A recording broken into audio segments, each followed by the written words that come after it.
Parfait. Merci.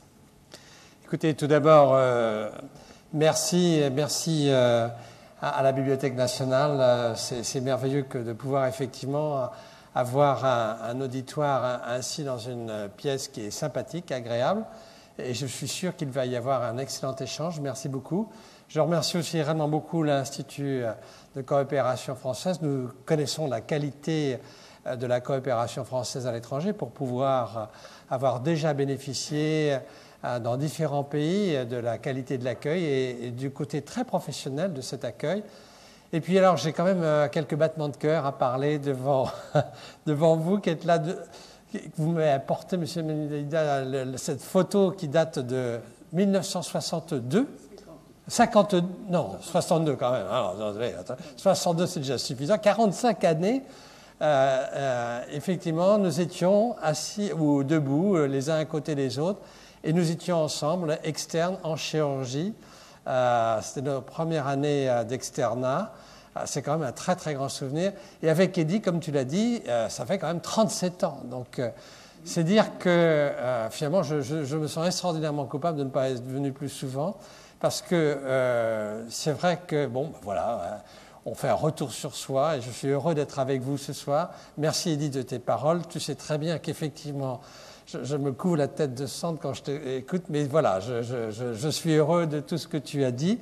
Et je voulais parler avec vous de l'évolution de la notion de risque, qui est une manière un peu compliquée de dire les choses, mais pour essayer de partager avec vous, en fin de compte, les progrès qui ont été faits en matière de perception du risque, de calcul du risque en médecine. Et je prendrai naturellement l'exemple de la médecine cardiovasculaire, qui est celle que je connais le mieux, pour vous montrer que ceci a des implications évidemment très importantes pour la vie des patients, pour la vie de la société et pour la vie économique et des décideurs politiques. Donc voilà ce dont nous allons parler tout de suite. Tout d'abord, je voudrais commencer par des bonnes nouvelles que vous connaissez, mais tout de même elles sont sympathiques à rappeler. C'est la baisse de la mortalité et la régression des maladies cardiovasculaires dans pratiquement tous les pays. Dans les pays comme la France, nous partageons ce qui existe aux États-Unis ou ailleurs, à savoir un allongement de l'espérance de vie de l'ordre de 1 an tous les 4 ans. C'est absolument énorme. Il faut bien savoir que pendant le même temps, il n'y a pas eu réellement de gain dans le domaine du cancer en dehors des pathologies hématologiques, c'est-à-dire des cancers du sang. Donc c'est vraiment quelque chose qui est spécifique à la médecine cardiovasculaire. Et donc on peut estimer qu'il y a eu à peu près 50% de morts cardiovasculaires en moins durant les 40 à 50 dernières années. Et donc cette espérance de vie est essentiellement attribuable au progrès fait en matière de médecine cardiovasculaire.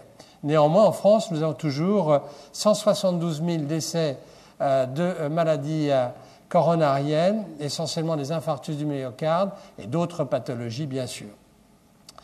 Ceci est lié à plusieurs choses, on y reviendra, bien sûr à la découverte de médicaments actifs, comme par exemple les bêta-bloquants, qui historiquement sont les premiers, puis les inhibiteurs du système rénine-angiotensine, comme les inhibiteurs de l'enzyme de conversion, et puis les statines, qui sont arrivées, mais plus tardivement, mais qui jouent un rôle essentiel, comme vous allez le voir, dans la prévention ou dans le traitement des maladies coronariennes. Et puis, n'oublions pas quand même si ce sera à plus long terme, l'influence des campagnes anti-tabac, puisque en France, nous avons 60 000 décès dus au tabagisme, et que c'est le premier risque imputable de mort cardiovasculaire. En plus, le tabagisme est responsable de la plupart, sinon de l'immense majorité des morts subites. Donc, si vous voulez, là, il y a un effort à faire, et je vois avec plaisir que tous les pays, progressivement, font cet effort. Mais il y a des nouveaux problèmes de santé publique qui émergent du fait même de cette régression des morts et des morts cardiovasculaires. L'émergence d'affections liées à l'âge et au grand âge, avec notamment en pathologie cardiovasculaire l'insuffisance cardiaque. Tous les malades qui ne sont pas morts, entre guillemets, de coronaropathie, parce qu'ils ont été sauvés au bon moment, parce qu'ils ont eu un stent, eh bien, peuvent développer progressivement une insuffisance cardiaque. Et la prévalence croissante de ces insuffisances cardiaques est un véritable problème à l'heure actuelle. Bien sûr, avec l'âge et le grand âge, apparaissent les déficits cognitifs et neurosensoriels. Et ce problème est tellement prégnant à l'heure actuelle que dans notre pays, un plan Alzheimer, dont Joël Ménard est maintenant le responsable, a mentionné à plusieurs reprises le tandem que nous avons fait, eh bien, Joël Ménard est en charge de la mise en place d'un grand plan Alzheimer pour essayer de lutter contre cette maladie absolument redoutable. Mais il y a aussi les maladies ostéo-articulaires et naturellement le cancer prend une place prédominante puisque les maladies cardiovasculaires commencent à être traitées et bien traitées. Voilà par exemple la baisse continue de la mortalité cardiovasculaire qui, fait intéressant, arrive aux environs des années 82-83. Or, cette baisse précède en fait un peu l'apparition des grands médicaments cardiovasculaires. Les bêta-bloquants, existaient déjà, mais les inhibiteurs de l'enzyme de conversion ont été mis sur le marché un peu plus tard et les statines n'existaient pas. Donc ça veut dire qu'il ne faut pas s'attribuer et fanfaronner un grand succès dans les maladies cardiovasculaires et dans le traitement et l'efficacité du traitement des maladies cardiovasculaires, car un certain nombre de mesures hygiéno-diététiques, de conditions de vie, de prise en charge de patients, du développement de la réanimation, etc., jouent un rôle. On estime à l'heure actuelle, et il y a une étude qui a été très bien faite dans le Lancet, qu'environ 50% de l'amélioration des maladies cardiovasculaires en termes de morbidité, en termes de mortalité, est due en fait à la prise en charge précoce et non pas uniquement due à l'intervention de la thérapeutique. Donc, si vous voulez, ceci tempère un petit peu, je dirais, l'enthousiasme excessif de certains. Alors, ce que je voudrais discuter avec vous maintenant, c'est le risque. Le risque, ça semble très simple à définir. Tout le monde en a une certaine perception, mais en fait, c'est compliqué. Et je vais parler vraiment de risque avec vous. C'est compliqué parce que c'est automatiquement lié à la possibilité que nous avons d'évaluer de façon précise cette notion de risque. Vous avez un premier risque, le risque indéfinissable, un risque qui est perçu et craint sans qu'on puisse savoir exactement pourquoi. C'est l'angoisse existentielle, à la limite. C'est ce que dit, par exemple, dans Britannicus, « Que craignez-vous ? Je ne l'ignore moi-même, mais je le crains. » Cette espèce de crainte diffuse qui est inquantifiable. Et d'autre part, vous avez ensuite des risques identifiables, mais pour lesquels nous ne savons pas exactement quelle est la probabilité que ce risque arrive à un moment donné. Nous ne sommes pas capables de le chiffrer correctement. Et l'exemple typique, c'est celui des maladies infectieuses, du moins de certaines maladies infectieuses, comme par exemple l'encéphalopathie spongiforme bovine, la vache folle, où les prédictions en matière de risque ont varié de façon considérable. Vous avez peut-être vu que nos collègues anglais, qui sont pourtant très bons en matière d'épidémiologie, avaient prévu aujourd'hui, il y a une quinzaine d'années, ils avaient prévu 200 à 300 000 cas d'encéphalopathie spongiforme bovine chez les patients anglais. En fait, il y en a quelques dizaines. Et la France, au même moment, Alain Jacques Vallon faisait une prédiction qui était beaucoup plus rassurante et qui était de l'ordre de celle qui existe à l'heure actuelle, c'est-à-dire quelques dizaines de cas au grand maximum à l'heure actuelle. Donc, c'est un risque qui est difficile à quantifier du fait des manques de données qui nous permettent de prédire correctement le risque.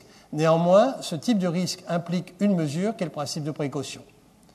Vous avez enfin le risque identifié et mesurable. Et c'est celui-là dont je vais essentiellement parler. Et on va voir comment ce risque, naturellement, est mesurable. C'est, par exemple, l'évaluation du risque cardiovasculaire. On a des moyens, à l'heure actuelle, de prévoir, je dirais au niveau de la population, c'est une prévision statistique, au niveau de la population, et non pas une estimation réellement individuelle, parce que c'est une extrapolation à partir de la population, mais on a une manière de pouvoir évaluer ce risque chez des individus. À ce moment-là, on peut faire une politique qui est une politique de prévention et qui est à ce moment-là appliquée à l'estimation du risque individu par individu à partir donc des données d'ensemble. Ceci est extrêmement important parce qu'on peut faire en même temps des études sur le coût-efficacité de la prévention du risque. On va éviter que maladie arrive, et on va estimer quel est le prix à payer pour éviter l'apparition de cette affection. Enfin, bien sûr, vous pouvez avoir un risque certain, quelque chose qui va obligatoirement arriver. À ce moment-là, on n'est plus dans les principes de précaution ou dans la prévention, mais dans l'anticipation. Alors, ceci, il faut bien savoir que, encore une fois, le risque en médecine, et c'est extrêmement important, c'est au fond une évaluation, un calcul qui, par nature, est fondé sur des arguments statistiques. Et là, une petite incidence. Il est très regrettable que, par exemple, dans les facultés de médecine, comme la mienne à Bruxelles, tel lieu, il a fallu attendre si longtemps pour que les étudiants en médecine aient un enseignement correct en matière de probabilité et de statistique. Et je souhaiterais qu'en fait, cette réflexion sur le risque, elle soit en fait donnée, qu'on donne les bases lors de l'éducation dans le secondaire. Parce qu'un jeune est soumis à un risque tabagique, un risque d'attraper une maladie sexuellement transmissible. Et s'il n'a pas les notions de ce que c'est qu'un risque, comment on le calcule, quelles sont les limites évidemment de l'appréciation du risque, eh bien, il ne peut absolument pas participer au raisonnement qui, un jour, plus tard, à l'âge adulte en tout cas, sera absolument indispensable pour lui pour avoir, je dirais, un comportement responsable. Mais il faut bien savoir aussi, c'est ce que dit Daniel Schwartz, qui est l'un des grands mathématiciens du risque en France. Il dit le risque, c'est finalement quand même le résultat de l'ignorance. C'est vrai que nous ne pouvons pas prévoir chez vous ou chez moi exactement le risque, Dieu merci d'ailleurs, de faire un accident cardiovasculaire d'une part, et d'autre part du hasard, parce qu'il y a d'autres facteurs que ceux que l'on peut identifier qui peuvent intervenir. Alors, ce que je voudrais, c'est vous montrer comment le calcul du risque et du risque cardiovasculaire est lié en même temps à la réflexion et à, je dirais, au travail des compagnies d'assurance. Habituellement, quand on dit risque, prime de risque et compagnie d'assurance, ça ne sonne pas bon. On dit il y a conflit, c'est mercantile, etc. Mais il faut savoir un petit peu l'histoire de tout cela et remettre les choses en perspective. D'abord, c'est au XVIe siècle, sans doute, qu'à Anvers, les premières compagnies d'assurance ont proposé des primes pour les passagers qui devaient franchir l'Atlantique pour pouvoir se rendre aux États-Unis. Il y avait un certain risque. Et ceci n'a pas été extrêmement bien perçu, car on estimait que ce n'était pas éthique, en fin de compte, de gagner de l'argent sur la probabilité de mourir pour le bénéficiaire de la prime d'assurance. Et d'autre part, la personne qui souscrivait avait peur, une certaine peur, et ça existe toujours d'ailleurs, qu'en souscrivant une prime d'assurance sur la vie pour son voyage, eh bien, ceci se termine de façon fatale. Au XVIIIe siècle, on avait une vue plus positive. En tout cas, les marchands de primes d'assurance et d'assurance vie disaient « assurer sur la vie des hommes, c'était prévenir la misère, conserver l'aisance et préparer la vieillesse à des jours heureux ». Donc, comme vous voyez, une vue plutôt sympathique. Et de fait, ces premières compagnies d'assurance sur la vie en France ont émergé, mais aux environs seulement du milieu du XIXe siècle, entre 1830 et 1850.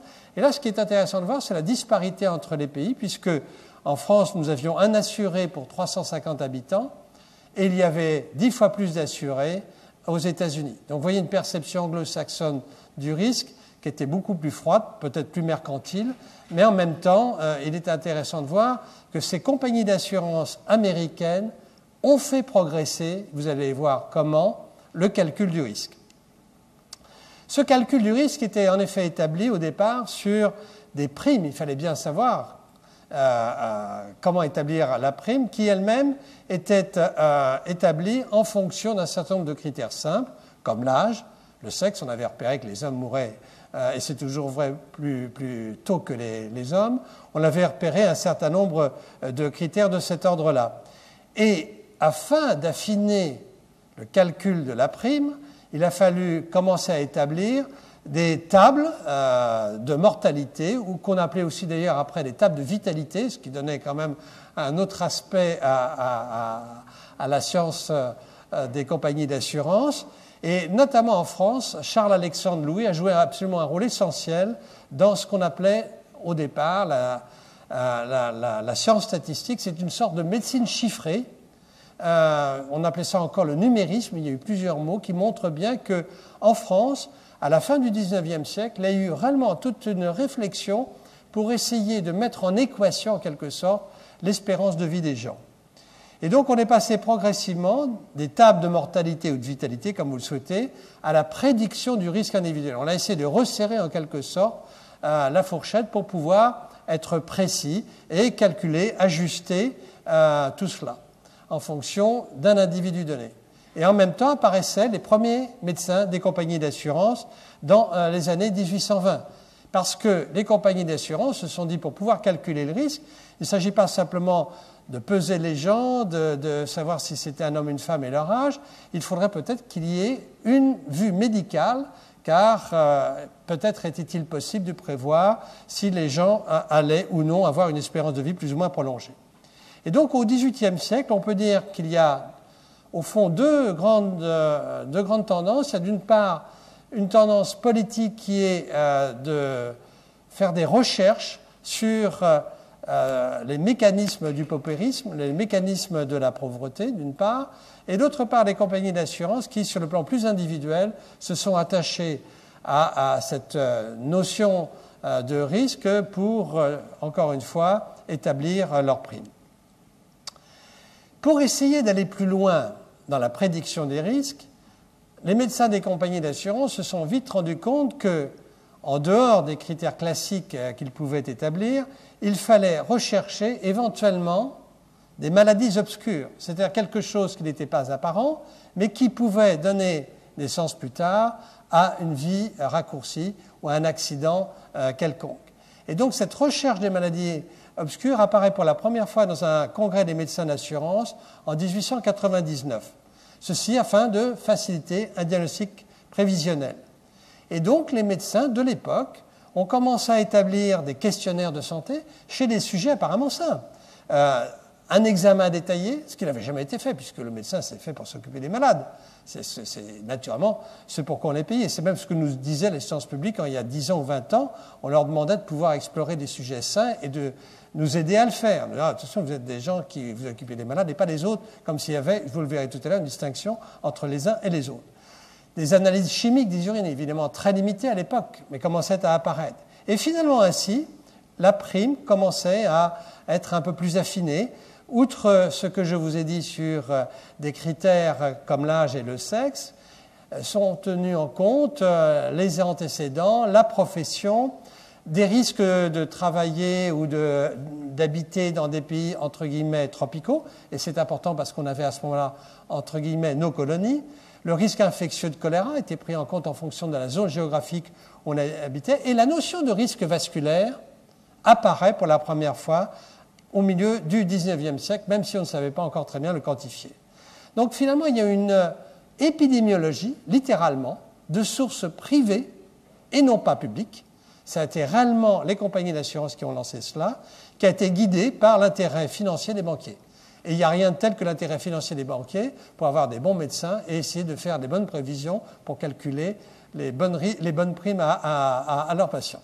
Et ça a très bien marché. Au fond, le but des médecins des compagnies d'assurance, d'ailleurs, était intéressant, c'était d'essayer de faire en sorte qu'ils puissent identifier l'inaperçu. Je dirais que c'est une médecine de l'inaperçu qui est arrivée à ce moment-là pour faire les comptes. Et il y a là un grand changement qui s'établit, un changement, je dirais, paradigmatique. C'est un mot fort, mais là qu'on peut sans doute utiliser, qui est de passer d'une médecine qualitative, on est malade, on n'est pas malade, à une médecine quantitative, à une médecine chiffrée. C'est-à-dire qu'on va mesurer un certain nombre de paramètres et on va essayer de corréler ces paramètres avec de façon longitudinale l'apparition de maladies ou éventuellement la constatation du décès. Et l'hypertension artérielle ou la pression artérielle a été réellement le premier facteur de risque tout court, mais notamment dans le domaine cardiovasculaire, qui a pu être identifié. Et là encore, ce rôle a été identifié par un médecin des compagnies d'assurance qui s'appelle John Fisher entre 1907 et 1915, et vous allez le voir, il a établi que la pression artérielle, le niveau de pression artérielle, était un facteur de risque de morbidité, d'accident cardiovasculaire et de mortalité cardiovasculaire.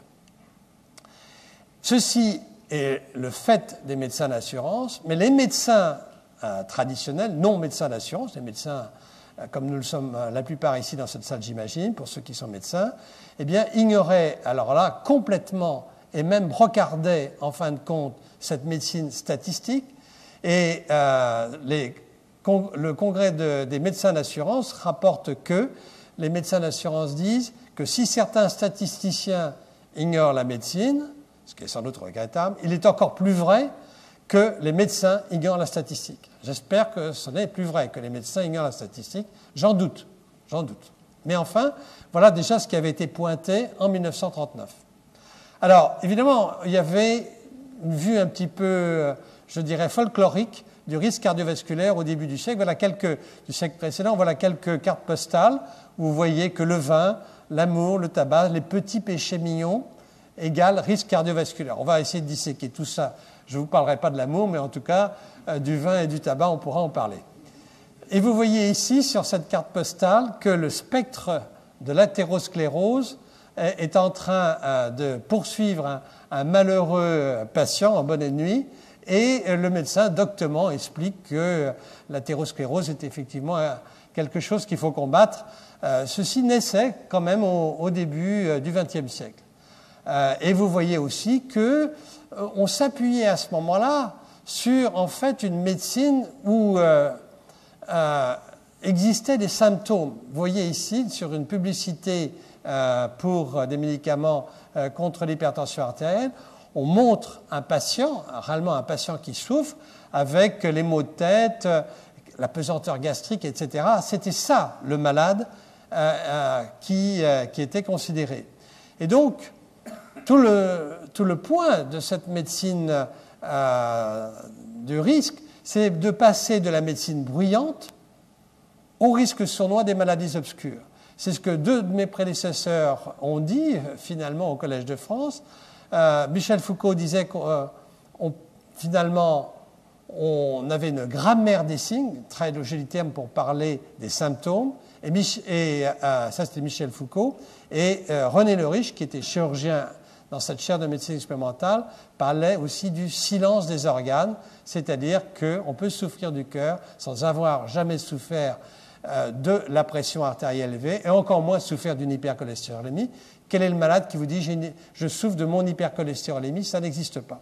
Donc, si vous voulez, c'est ça, finalement, qui est important.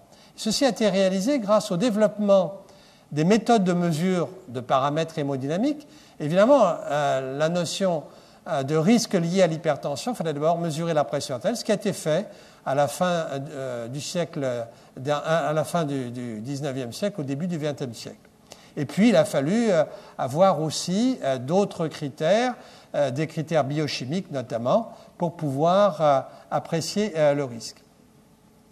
Et les conséquences de ceci, c'est que le symptôme dans la relation entre le médecin et le patient, je dirais plutôt le patient que le malade au sens strict du terme, eh bien, c'est déplacé. Il y a un autre discours en matière de médecine préventive. Le discours est délicat, car il va falloir faire comprendre à celui qui est en face de vous qu'il ne souffre pas, qu'il a une valeur anormale de sa pression, de son cholestérol, de sa glycémie, et qu'il va falloir prendre des mesures en fonction du risque qu'il encourt. Alors, ça, c'est une question que j'aime bien poser à mes étudiants, même à des médecins, je vous le dis franchement. Si vous aviez à choisir, je dirais, un item sur les plus grands progrès apportés en médecine cardiovasculaire dans le domaine de l'hypertension artérielle, choisisseriez-vous les modèles de rats génétiquement hypertendus? Diriez-vous que ce sont les grands progrès qu'on a pu faire sur les systèmes de régulation, comme le système rénine, bien sûr, la génétique de l'hypertension, la pharmacologie? Est-ce que le fait d'avoir découvert des médicaments extrêmement efficaces est la découverte? Ou bien l'épidémiologie? pour moi, mais c'est mon opinion personnelle, vous avez peut-être fait votre choix. Alors, je sais qu'il y a une collègue épidémiologiste, ça lui fera plaisir. Ce n'est pas pour vous que je l'ai marqué, mais c'est « je pense l'épidémiologie ». C'est absurde de développer des médicaments dans une infection tant qu'on n'a pas démontré qu'en deçà de l'infection, lorsque les chiffres sont effectivement responsables d'une évolution morbide, voire même d'une évolution mortelle chez un patient, il n'est pas nécessaire, il n'est pas raisonnable de développer des médicaments. Donc je mets réellement l'épidémiologie en premier. C'est l'épidémiologie qui a fait en sorte que le traitement de l'hypertension, le traitement de l'hypercholestérolémie, le traitement du diabète non visible, si je puis dire, ont été prescrits et efficaces avec la régression de la mortalité cardiovasculaire que je vous indiquais au début. Donc, l'épidémiologie, vraiment, est absolument essentielle dans toute cette histoire. Je vous rappelle donc c'est Fischer, et vous allez voir une diapositive dans un instant, qui a mesuré la pression artérielle tout simplement chez les patients qu'il assurait, et il a observé ces patients. Donc c'est une épidémiologie qu'on appelle avec une prise en quelque sorte d'une cohorte de patients qu'il a suivi impeccablement. Il a fait des comptes de chiffres de pression artérielle et les comptes des morts en fonction des chiffres de pression artérielle ou des accidents cardiovasculaires. Et les premières recommandations qui datent de 1915, quand on les relit, publiées dans le JAMA, sont extraordinairement proches des dernières recommandations que l'on a publiées dans le JAMA au cours de ces dernières années. C'est fantastique de voir cela. On a pratiquement déjà la définition de ce qu'on appelle la pression artérielle normale, limite, etc. Donc, si vous voulez, je dirais qu'avec des moyens simples, avec simplement un système très organisé de recueil de données et une interprétation intelligente des résultats, l'essentiel de notre raisonnement médical en matière de traitement de l'hypertension était là. Alors, deuxième chose absolument fantastique pour l'histoire du risque, c'est Framingham. Il est clair que les États-Unis ont eu ce coup de génie qu'en 1947, après beaucoup d'hésitations, le NIH a décidé de créer une grande étude épidémiologique sur, il pensait, une dizaine d'années, dans une petite ville au nord de Boston qui s'appelle Framingham. Cette petite ville est une ville où il savait que la population était stable, qui était, entre guillemets, représentative, comme disent les épidémiologistes ou les statisticiens, des villes américaines. Et donc, ils ont décidé d'entreprendre un suivi à Framingham de la population en prenant au départ un certain nombre de données concernant les patients et en voyant ce qui allait se passer.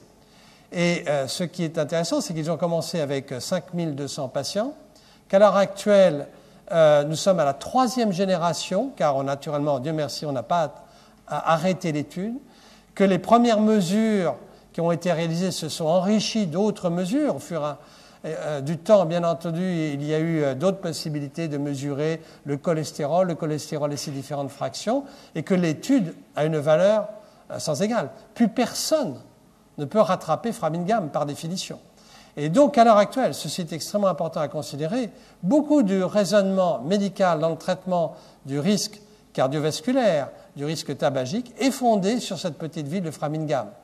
D'accord ? Avec une extrapolation qui est quand même, je dirais pas dangereuse, mais qui est une extrapolation qui doit faire réfléchir, à savoir qu'on part d'une petite ville nord-américaine à une extrapolation comme par exemple dans la ville de Tunis, qui n'a sans doute rien à voir avec la manière dont on vit à Framingham, la population de Framingham, etc. Donc il faut bien savoir que si on ne fait pas sa propre étude épidémiologique dans son pays, dans sa ville ou dans sa région, eh bien on ne peut pas avoir les résultats. Donc on est obligé d'extrapoler à partir du résultat des autres régions, ce qui est évidemment entaché d'erreur obligatoirement.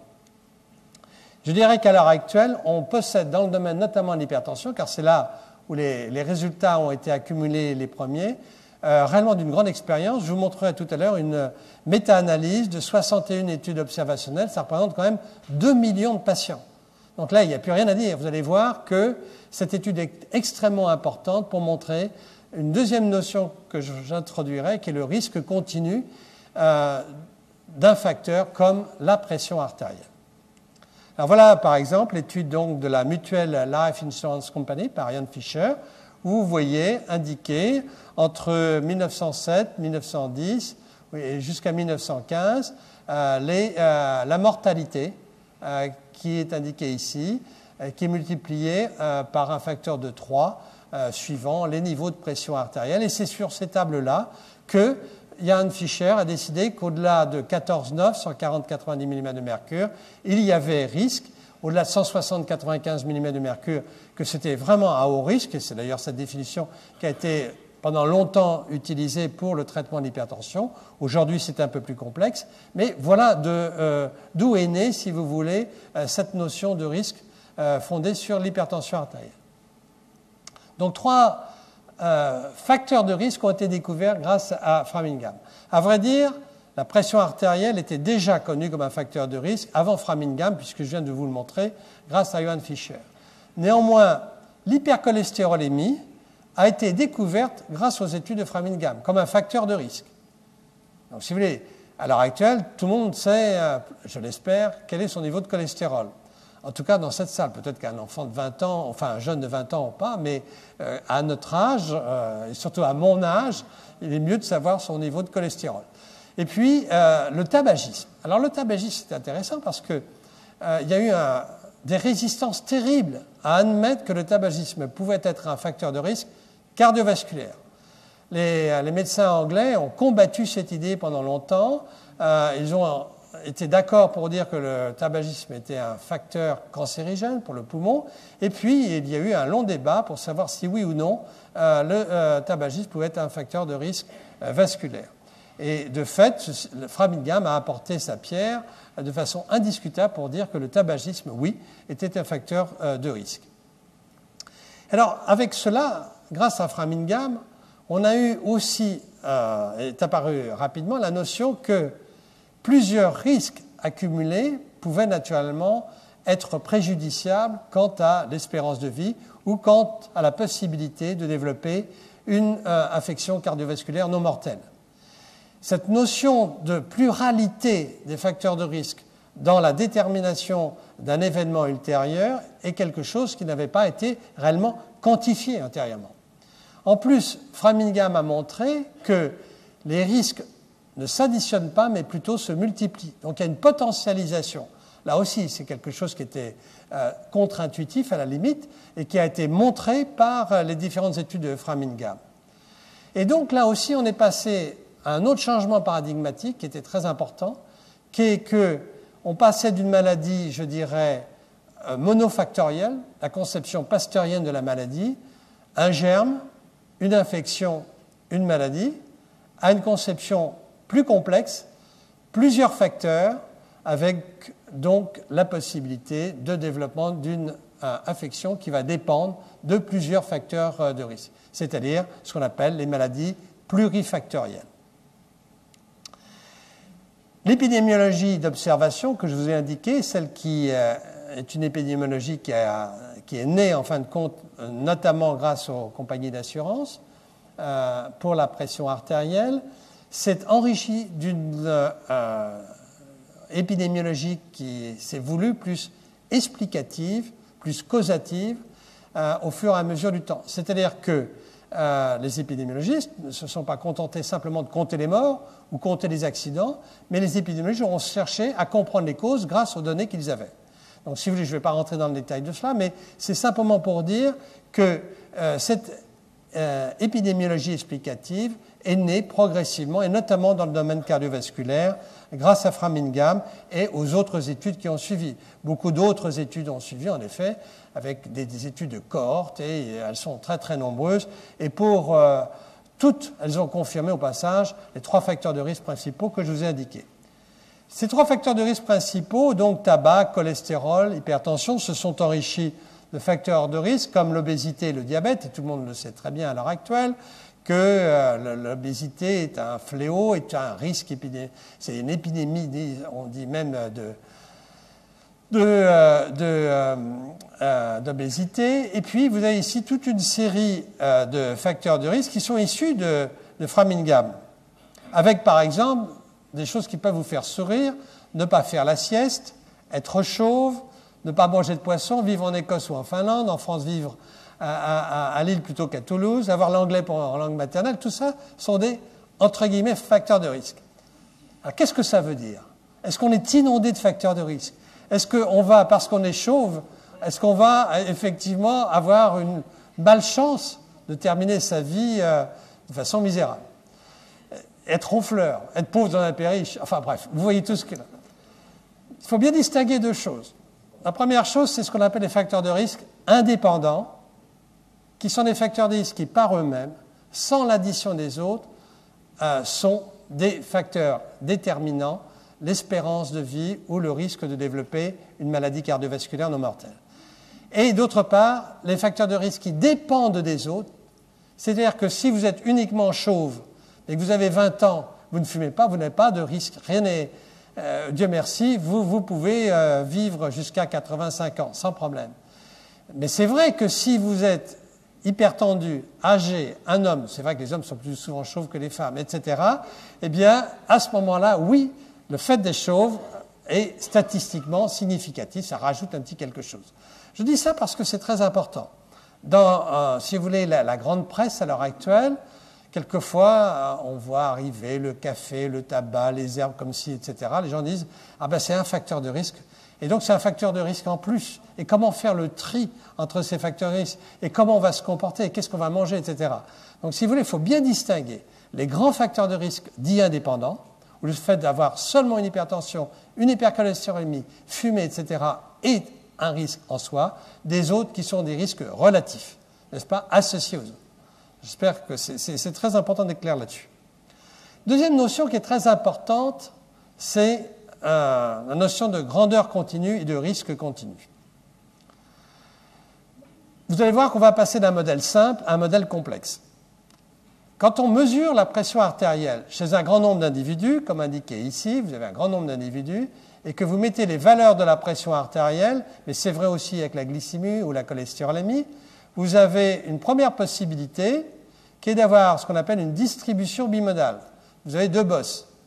Autrement dit, vous avez des gens qui vont être, mettons, à 13 de pression artérielle, d'autres qui vont être à 18 de pression artérielle, mais il y a un creux entre les deux. Et donc, on peut imaginer une première population de normotendus et une deuxième population de hypertendus, qui se chevauchent un petit peu, certes, mais donc là, vous avez deux populations. Ça, c'est le cas idéal, parce qu'à ce moment-là, vous pouvez dire, attention, ceux qui sont à gauche, là, les normotendus, très bien, et on va traiter les hypertendus, pas de chance.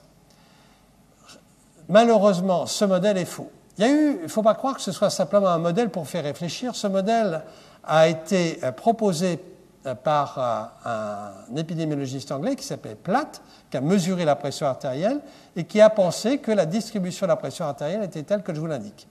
En même temps, il y avait un autre épidémiologiste anglais qui s'appelait Pickering et qui a dit que c'était unimodal. On va le voir dans un instant, c'est-à-dire qu'il n'y avait pas de bosse du tout. Platt est mort avant Pickering, mais même si Platt avait survécu à Pickering, il n'empêche que la théorie de Pickering était disons, les observations de Pickering étaient correctes et celles de Platt étaient fausses, puisqu'il y a eu plein d'études par la suite pour montrer que, effectivement, la distribution unimodale est celle qui existe. Mais ce qui est intéressant ici, c'est que dans une distribution bimodale, sous-jacent quelque part dans notre raisonnement médical, il y a l'idée d'un monde simple. Vous avez un gène, vous avez un ARN messager qui est traduit à partir de gènes, vous avez une protéine à partir de l'ARN messager, vous avez ce qu'on appelle un phénotype, c'est-à-dire l'expression du gène qui se fait de façon simple. C'est par exemple le cas des maladies monogéniques où vous avez un effet fort du gène et un effet très faible de ce qui est autour, disons, de l'environnement pour faire court. Et cette génétique qualitative, de même que cette médecine qualitative, les malades, les pas malades, c'est une réalité dans certains cas. Les maladies monogéniques, ce matin on a parlé de quelques maladies monogéniques qui touchent l'hypertension artérielle, mais elles sont finalement extrêmement rares. La réalité est plus complexe. C'est une distribution unimodale. Vous voyez que la pression artérielle, la glycémie, le cholestérol, le poids, la taille, etc., suivent une distribution continue. de type gaussienne, ou plus précisément logarithmo-gaussienne, peu importe. Mais l'idée, c'est qu'il n'y a pas les grands et les petits. Oui, évidemment, de façon simple, on parle de grand par rapport à quelqu'un et de petit par rapport à un autre. Mais néanmoins, ce qu'il faut bien comprendre là, c'est que nous sommes tous, finalement, dans cette courbe de distribution de la pression artérielle, de la glycémie, du cholestérol. Et donc, le fait de ne pas avoir cette distribution-là va nous empêcher de dire que quelqu'un est normotendu ou que quelqu'un est hypertendu, puisqu'en fin de compte, il y a des différences subtiles qui font que nous sommes tous, encore une fois, inscrits sur cette courbe de distribution. Et ceci correspond à un monde complexe, à savoir que même pour un gène, il y a plusieurs ARN messagers qui vont être traduits à partir du même gène, il y a plusieurs protéines qui vont être traduites à partir du même ARN messager, et le phénotype va être complexe, avec en plus des facteurs qui vont intervenir, comme l'environnement, des interactions entre les gènes, etc., et j'en passe. Nous sommes dans une médecine qui est beaucoup plus quantitative, avec des maladies polygéniques, comme l'hypertension artérielle, comme l'hypercholestérolémie, et comme le diabète de type 2, et même le diabète de type 1. Donc, si vous voulez, nous sommes dans un monde complexe, et il faut l'accepter. Alors, cette notion de grandeur continue, elle est extrêmement importante à comprendre, et vous allez voir pourquoi, avec encore une fois l'illustration sur la pression artérielle. En effet, si on regarde cette étude qui a récupéré 60 publications d'études observationnelles prospectives chez l'adulte, eh bien, ils ont suivi 1 million de personnes a été ainsi répertorié, et ceci correspond à 12,7 millions d'années personnes, ce qui est naturellement considérable, avec un nombre considérable d'accidents cardiovasculaires, soit d'accidents vasculaires cérébraux, soit d'infarctus de myocarde. Alors, le point intéressant, c'est cette diapositive-là. Si vous regardez ici l'incidence, la pression artérielle systolique, et ici la pression artérielle systolique avec, je m'excuse, ici la pression artérielle systolique, donc 12, 14, 16, 18, et là la pression artérielle systolique pareillement, et que vous regardez l'incidence, c'est-à-dire l'apparition de nouveaux cas d'accidents vasculaires cérébraux, vous voyez que, par exemple, à l'âge de 50-59 ans, eh bien, si vous avez 120 mm de mercure de systolique, 12 de pression systolique, donc ce qui est réellement une pression basse, vous avez un risque pratiquement très faible de faire un accident vasculaire cérébral. Mais si vous avez 12,5, ce que vous pouvez considérer comme parfait, eh bien, en fait, vous augmentez très clairement, néanmoins, le risque d'avoir un accident cardiovasculaire. Et si vous tombez à 14, qui a été considéré comme le chiffre, disons, limite de la pression artérielle, et 16, qui est le chiffre à partir duquel il faut traiter, vous voyez, vous multipliez déjà au moins par 4 le risque de faire un accident vasculaire cérébral pour la fourchette d'âge 50-59 ans. Et si vous vous mettez à 80-89 ans, la courbe est parallèle. C'est ça qui est tout à fait intéressant. C'est que vous partez de beaucoup plus haut, c'est-à-dire le seul fait d'avoir, hélas, 80 au lieu de 50, vous multipliez par 64 le risque de faire un accident. Évidemment, c'est le fait de l'âge. C'est une courbe semi-logarithmique. Et d'autre part, c'est pareil. Il vaut mieux à 64 ans avoir 12 que 13, que 14, que 15, etc. Au passage, chez le sujet âgé, ça montre très bien qu'il va être très difficile de définir la pression artérielle dite normale. C'est tout à fait artificiel. Et si j'arrive à vous convaincre de ça, ce soir, ce serait déjà une grande étape de fête, parce que, croyez-moi, c'est très difficile de faire comprendre cela à des médecins qui n'ont pas eu la formation initiale, parce que toutes ces données se sont construites. C'est une publication de 2002, donc c'est récent. Et donc, je crois que ce serait déjà une grande étape. Et ceci est encore plus vrai, si je puis dire, pour les cardiopathies ischémiques, où vous avez, de la même manière, c'est encore plus vrai parce que les chiffres sont encore plus importants. Quand on a une hypertension, une hypercholestérolémie, etc., on a beaucoup plus de chances ou de malchance de faire une cardiopathie ischémique qu'un accident vasculaire cérébral. Alors voilà, maintenant, comment va-t-on se sortir de tout cela? Difficile. Où est-ce qu'on va mettre le seuil? C'est tout à fait arbitraire, vous l'avez compris, puisqu'après tout, plus c'est bas, mieux c'est. Et d'un autre côté, on ne peut pas traiter toute la population. Encore que, Je terminerai là-dessus avec des données qui vont être provocatives. Mais enfin, il faut bien fixer un seuil. Il faut bien qu'un médecin dise à quelqu'un, il faut vous traiter. Si je vous traite, c'est que vous êtes malade. Vous voyez bien déjà que c'est déjà un discours difficile à comprendre. Donc le seuil au départ est une valeur finalement arbitraire, aussi bien pour la pression artérielle, mais ceci est vrai pour la glycémie, le cholestérol, etc. Si vous êtes conservateur, si vous voulez faire des économies à la CNAM, eh bien, vous allez mettre un seuil assez haut. On va traiter les gens à partir de 180 mm de mercure ou de 160. Allez, un peu de discussion et de compromis, 150 mm de mercure. Mais si vous êtes un médecin qui veut traiter le maximum de gens, voilà ce que vous allez faire. Vous allez déplacer le seuil vers la gauche, puisque vous n'avez pas réellement d'indication à ne pas le mettre là, et donc vous allez traiter un nombre de patients considérablement plus important, avec les conséquences économiques que ça implique. Donc en fin de compte, non seulement vous avez une incidence socio-économique de cette réflexion, mais vous avez aussi une incidence entre l'idée du normal et du pathologique. Et on avait, avec mon ami Pascal Villeneuve, on a écrit un livre qui s'intitule « Le retour du docteur Knock », que je vous conseille vivement de lire « Le docteur Knock » de Jules Romain, qui est un livre absolument merveilleux, dans lequel le docteur Knock traite finalement toute la petite population de Bourg-Saint-Maurice. Il dit « Je me targue d'amener à l'existence médicale des populations ignorantes ». On se targue d'amener à l'existence médicale des populations ignorantes. C'est terrible de dire ça. Et moi, j'avais pensé que ce livre était merveilleux, que c'était un charlatan, Knock. Mais en fin de compte, on peut retourner Knock à son avantage et de dire que, justement, qu'est-ce que c'est qu'une population normale, n'est-ce pas? C'est lui, Knock encore, qui dit qu'un patient sain, un sujet sain, c'est un malade qui s'ignore. Eh bien voilà, nous y sommes. Nous sommes tous des malades qui nous ignorons. À cause, justement, de cette absence d'effet seuil pour la pression artérielle, etc. Et donc, il y a un arbitraire à définir le normal et le pathologique. Et le seul raisonnement qui est valable, c'est finalement un raisonnement statistique, c'est-à-dire d'essayer d'évaluer le risque individuel en fonction d'un certain nombre de chiffres bien enregistrés pour savoir quel est son risque de développer une maladie cardiovasculaire. Et ce qui est intéressant, c'est que Claude Bernard, qui est mon prédécesseur dans cette chaire de médecine expérimentale au Collège de France, disait « La santé et la maladie ne sont pas deux modes différents essentiellement, comme ont pu le croire les anciens médecins, et comme le croient encore les médecins actuels. Dans la réalité, il n'y a que des différences de degrés. L'exagération, la disproportion, la disharmonie des phénomènes normaux constituent l'état maladif. » C'est en quelque sorte une vue, je dirais, formidable du normal et du pathologique, où on glisse progressivement du normal au, entre guillemets, pathologique.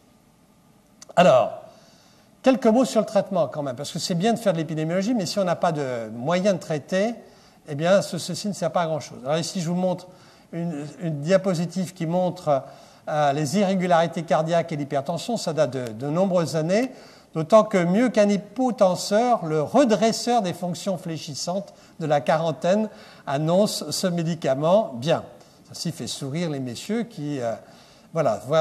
Donc, cela, et puis aussi des médicaments un peu folkloriques, comme par exemple le Lipocol, qui pouvait traiter la tuberculose, l'anémie, les entérites, les scrofules, etc. Enfin bref, des choses curieuses.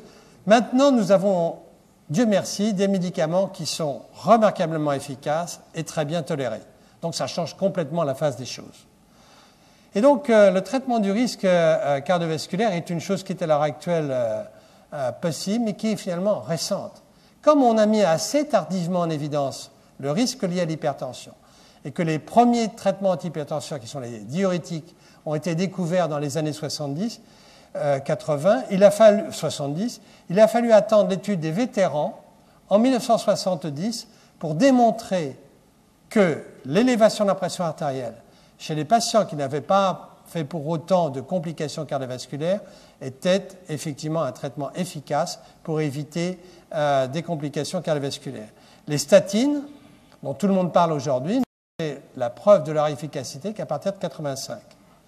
Donc, si vous voulez, à l'heure actuelle, nous en sommes à des études sur des très larges populations pour essayer de déterminer quel est l'intérêt de traiter des patients avec ce qu'on appelle un risque réduit par rapport au risque initial.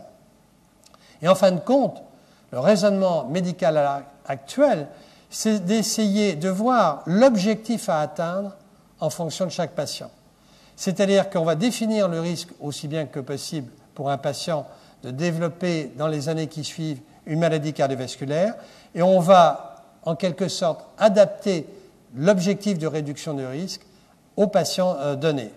Et finalement, la notion de norme doit, entre guillemets, disparaître, si c'est possible, parce qu'elle fait place finalement à une notion d'objectif médical, un objectif thérapeutique qui ne coïncide pas avec la norme des médecins traditionnels, avec la norme des économistes et avec la norme des politiques. Donc, si vous voulez, c'est un raisonnement plus quantitatif, plus subtil et plus continu qui doit être introduit. Je vous montre ici deux études qui sont absolument remarquables, toutes les deux publiées dans ce journal JAMA que j'ai déjà signalé tout à l'heure. L'une, l'étude des vétérans qui a été faite avec un centre, avec 143 patients, qui avait comme but donc de démontrer l'intérêt de traiter des vétérans de la guerre de Corée qui étaient hypertendus. Ils avaient des pressions artérielles diastoliques de 11,5-13, c'est-à-dire des chiffres très considérables par rapport aux chiffres qu'on considère comme des chiffres acceptables, disons de 8 à 9 cm de mercure. Le traitement a été à base de réserpine et de thiazidique. L'étude a été arrêtée du fait de 4 morts dans le groupe qui recevait des placebos et surtout de 14 accidents vasculaires cérébraux. Et la conclusion était très nette, traiter l'hypertension artérielle sévère. En 2002, était publiée l'étude ALLHAT qui vous montre, si vous voulez, un petit peu l'ampleur des études actuelles. 623 centres, 33 000 patients, suivis pendant environ 5 ans en moyenne, avec des pressions artérielles de départ beaucoup plus basses, où il n'y a pas eu de traitement placebo, mais une comparaison de stratégies thérapeutiques, soit diurétiques, soit calcium bloqueur, soit inhibiteur de l'enzyme de conversion. Et la conclusion de cet essai était qu'il valait vraisemblablement mieux utiliser les thiazidiques en première intention, encore que ceci peut être discuté, mais il ne s'agit pas ici de faire un cours de médecine. Quelques mots pour les statines. En disant que là aussi, pour les statines, les données sont très claires. L'utilisation des statines permet de diminuer le risque notamment de maladies coronariennes, beaucoup moins d'accidents vasculaires cérébraux. Et ici, vous voyez que la baisse d'1 millimol du taux de LDL cholestérol dans cette méta-analyse de 58 essais thérapeutiques montre qu'on réduit le risque au cours, disons, de la 3e année, par exemple, entre la 3e et la 5e année, de l'ordre de 33%, ce qui est considérable. Quelqu'un qui avait une chance sur 3, disons, de développer une coronaropathie dans les 3 ans, a maintenant une chance sur 3, à 0, je vais me planter. Bref, une réduction notable du risque de développer une maladie coronarienne. Et donc, ce type d'étude est à la base de la prescription de statine, avec exactement les mêmes réflexions que celles que je vous ai données pour la pression artérielle. Et l'un des points très intéressants avec les statines, mais c'est vrai aussi avec l'hypertension, c'est que avec les statines, quand on réduit le taux de cholestérol, on amène les sujets à un risque qui est équivalent à celui qui ont normalement, spontanément, naturellement, le même taux de cholestérol. C'est-à-dire qu'en comparant les résultats d'un essai thérapeutique chez les patients dont on fait baisser, mettons, de 2 millimoles le taux de LDL cholestérol, ces patients ont une espérance de vie accrue et surtout une espérance de vie dénuée d'accidents coronariens qui est équivalente à des patients qui sont suivis dans des cohortes et qui ont spontanément, naturellement, le même taux de cholestérol que celui qu'on atteint sous statine. Autrement dit, il n'y a pas de perte de chance quand quelqu'un est mis sous statine après, évidemment, 1 an ou 2, n'est-ce pas? Mais donc, si vous voulez, c'est un point extrêmement important parce que souvent on nous dit oui, mais en fait, on réduit certes le risque, mais on n'arrive jamais à ce qu'on aurait naturellement. Ce n'est pas exact. Toutes les études en matière de régression du risque pour les statines et la pression artérielle montre cela. Il reste que quand même, là je commence à aborder pour terminer quelques points socio-économiques, c'est que naturellement ceci s'accompagne d'une consommation accrue considérable. Les statines entre 1995 et 2005 ont été consommées 10 fois plus en France. Or, les statines coûtent très cher. Il y a toujours des nouvelles statines dont on nous dit qu'elles sont naturellement bien supérieures aux autres. Et quand on regarde ce qui se passe au Royaume-Uni et chez nous, on s'aperçoit qu'au Royaume-Uni, ils consomment 20% de plus de statines que nous, mais que le coût global qu'ils payent pour les statines, alors qu'ils les remboursent comme nous, est de 20% inférieur. Pourquoi? Parce qu'ils utilisent plus les génériques et qu'aussi qu'ils ont une politique plus incitative pour les mesures hygiéno-diététiques. D'autre part, en France, donc je fais notre propre mea culpa, nous continuons à prescrire des fibrates qui, pour l'instant, c'est une autre classe thérapeutique pour faire baisser le cholestérol, n'ont pas démontré une efficacité en termes de régression des maladies coronariennes comme l'ont fait les statines. Et puis là, on va plus loin encore, puisque vous avez peut-être vu apparaître dans votre presse que, après tout, les margarines, les huiles, les yaourts, etc., pouvaient nous aider à nous préserver du spectre des maladies cardiovasculaires. Ce qui fait qu'on est passé de vivre pour manger à manger pour vivre et maintenant à manger pour faire baisser son taux de cholestérol, si je puis dire. C'est quand même un peu fort. Moi, je peux vous dire que j'ai très bien déjeuné-dîné dans votre pays et que je n'ai pas pensé à mon cholestérol. Dieu merci. Les Anglais sont très imaginatifs. Et moi, j'ai toujours pensé qu'en matière d'épidémiologie, de pharmacologie, ils sont réellement un stade avant. Et donc, en 2003, paraissait dans le British Medical Journal, qui est réellement un excellent journal au passage, un article provocateur parlant de ce qu'on appelle la polypile. Et un jour, ça arrivera. Chez nous, déjà, on en parle, mais bon, les choses ne sont pas encore complètement mises en route. De quoi s'agit-il? Il s'agit d'études qui sont théoriques. Attention, il s'agit d'études théoriques, mais bon, on pousse le raisonnement, en se disant qu'après tout, l'homme normal, et là on revient à l'homme artificiel, pourrait être réajusté à un homme, je dirais, idéal, optimal, et d'ailleurs on parle de cholestérol idéal, optimal, etc., en jouant assez tôt, finalement, sur des facteurs de risque. Et par exemple, ils ont imaginé, en reprenant des données de la littérature, encore une fois, ce sont des données livresques et non pas des expériences réelles, enfin pas des essais réels. En combinant un peu de statine, 3 classes de médicaments antihypertenseurs à demi-dose, des génériques, en donnant un peu d'acide folique, d'aspirine, bref, en donnant une combinaison de 6 médicaments, en calculant la réduction du risque individuellement, médicament par médicament, ils disent que l'on pourrait ainsi réduire de 88% des coronaropathies et 80% des accidents vasculaires cérébraux, alors chez des patients tout venant, à partir de 55 ans. Donc, toute la salle qui a plus de 55 ans peut se dire que, après tout, si un jour la polypile arrive dans le pays, à des coûts très raisonnables, je dirais, pourquoi pas? Parce que si vous regardez, si vous croyez les réductions individuelles, hypothèse que ces réductions individuelles puissent se cumuler quand on accumule effectivement les médicaments, on arriverait ainsi à réduire, vous voyez, l'incidence de maladies ischémiques et d'accidents vasculaires cérébraux à partir de l'âge de 55 ans. Et alors soyons machistes, c'est encore plus vrai pour les hommes parce qu'ils font plus d'accidents que pour les femmes. Et donc, s'il y avait une première population à traiter qui est à risque, quand même, ce sont les hommes. D'ailleurs, les hommes, c'est bien connu, meurent beaucoup plus tôt, et c'est toujours vrai dans tous les pays, que les femmes. Donc voilà. Mais alors, ils ont été encore plus loin. On va passer ça. Ils ont dit, mais après tout, vous savez, on parle toujours de l'effet bénéfique du chocolat, du vin, du poisson. Eh bien, l'année d'après, dans le même British Medical Journal, sérieux hein, quand même, mais c'est en fin d'année, ils se donnent quelques libertés de fantaisie éditoriale, ils ont proposé ce qu'ils appellent la polymyle, c'est-à-dire une alimentation qui est fondée sur différents aliments dont on a montré individuellement qu'ils pouvaient faire baisser la pression artérielle, comme donc le vin. Alors là, c'est précis, pas plus de 150 minutes par jour. Le poisson, le chocolat noir, hein, etc., etc. Et l'effet combiné, ça aboutirait à 76% de réduction du risque cardiovasculaire.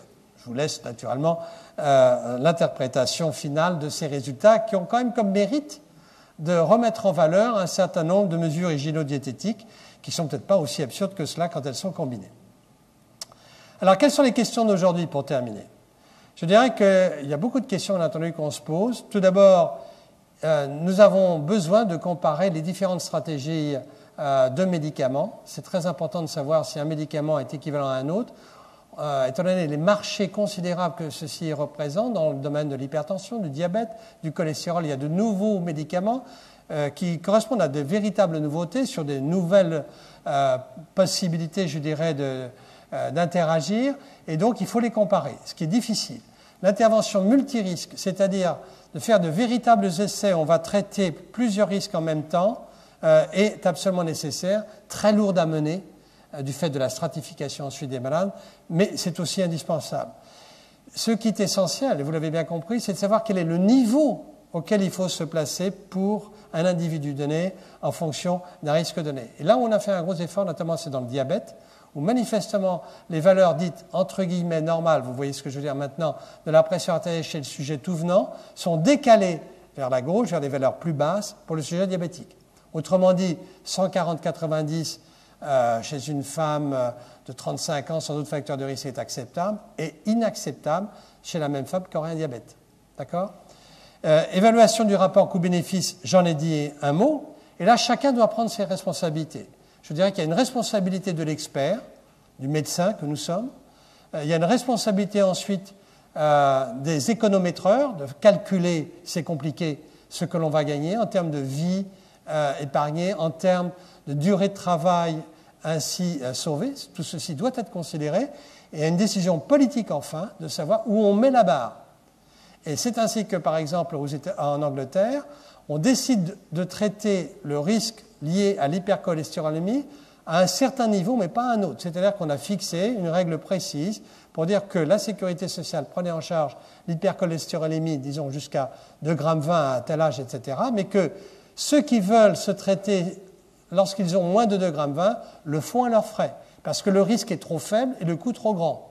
Et sinon, on engloutit le budget médicament du Medical Research Council. Et bien évidemment, il faut aussi calculer la qualité de vie sous traitement. Tout ceci est très important parce que nous sommes là dans des réflexions de prédiction, je dirais collective plutôt que de prédiction. Enfin, la prédiction collective et la prédiction individuelle doivent être considérées. Je ne vais pas rentrer dans les détails. Je pense que ce matin, j'ai bien montré qu'en tout cas pour la pression artérielle, il n'y a pas de facteurs génétiques qui nous permettent de prédire. Et donc, on peut se passer, je dirais, pour l'instant, de la carte génétique du risque. C'est quelque chose qui arrivera un jour, je ne sais pas quand, mais c'est sûrement pas demain. Et même, je dirais, je ne pense pas que ce soit après-demain. La place des assurances. Alors, les assurances ayant perdu un petit peu, finalement, je dirais, du travail initial qu'elles ont fourni et étant, je dirais aussi, forcées par les banquiers à trouver d'autres choses, sont néanmoins très actives. Et vous voyez, par exemple, les assurances s'intéresser au cholestérol.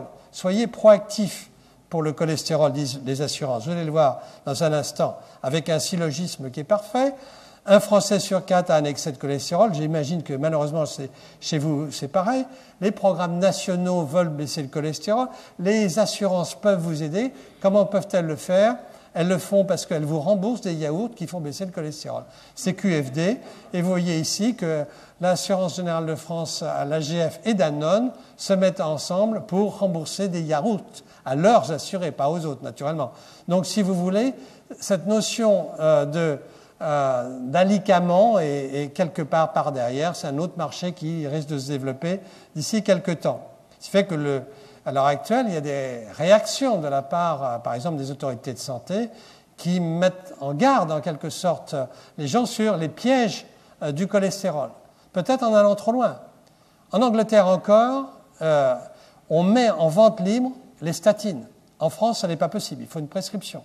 En Angleterre, l'idée est qu'on ne fait pas de bilan biologique pour prescrire à quelqu'un une statine. En France, on le fait. Donc, si vous voulez, en France, il est hors de question qu'un pharmacien, qu'un laboratoire biologique ne fasse pas lui-même le dosage de cholestérol. Aux États-Unis, il y a des home tests Donc on fait soi-même, on peut faire soi-même sa mesure de pression artérielle, sa mesure de cholestérol. Donc tout ça a des implications absolument considérables. Donc là, il y a une discussion, un débat. Je terminerai en disant qu'on peut calculer le risque, donc je vous en ai souvent parlé, avec bien entendu des scores qui sont très imparfaits, mais tout de même, sur les sites web, vous avez la possibilité de calculer votre facteur de risque suivant votre sexe. C'est très, très grossier par rapport à ce qu'on pourra faire d'ici peu de temps, mais tout de même, ce sont des algorithmes importants. Ce n'est pas un hasard s'ils sont tirés de Framingham. Ils sont adaptés ici en France à des études qui ont été réalisées notamment par un Français qui s'appelle Laurier. Alors j'ai pris un pauvre homme de 64 ans, ne me regardez pas, mais là c'est plus vrai après, qui fume 20 cigarettes par jour, qui a un taux de cholestérol à 3 grammes par litre et qui a une pression artérielle à 18. Eh bien, son risque de décéder d'un problème cardiovasculaire est de quand même 25% à 10 ans. Vous voyez qu'il a au moins 3 risques, ce patient-là. Un risque dû au cholestérol, un risque dû au tabac et un risque dû à la tension. Traiter en même temps les 3 risques est difficile. Donc, ce qui est intéressant pour le médecin, c'est à partir de cela, d'abord d'attirer l'attention du malade en disant « vous êtes vraiment à risque », mais vous n'allez peut-être pas pouvoir tout faire en même temps. Et à ce moment-là, vous pouvez reprendre devant lui l'ordinateur et dire ben voilà, supposons que vous ne fumiez plus, ce qui serait à mon avis vraiment une mesure importante, et que vous preniez un médicament antihypertenseur très simple à prendre, et puis après on verra. Eh bien, vous pouvez calculer avec lui la réduction du risque devant lui qu'il va obtenir, qu'il va pouvoir espérer. D'accord ? Donc voilà. Alors pour le risque, je dirais que finalement, c'est l'objectif qui compte et que tout dépend en quelque sorte de votre niveau d'exigence. Si vous voulez vivre très longtemps, ben, il faut s'y prendre très tôt. Et c'est exactement ce que disait Momo dans La vie devant soi de Romain Gary alias Émile Hadjar. Je pense que pour vivre, il faut s'y prendre très jeune parce qu'après on perd toute sa valeur et personne ne vous fait de cadeau. Et ça c'est universel et je vous remercie.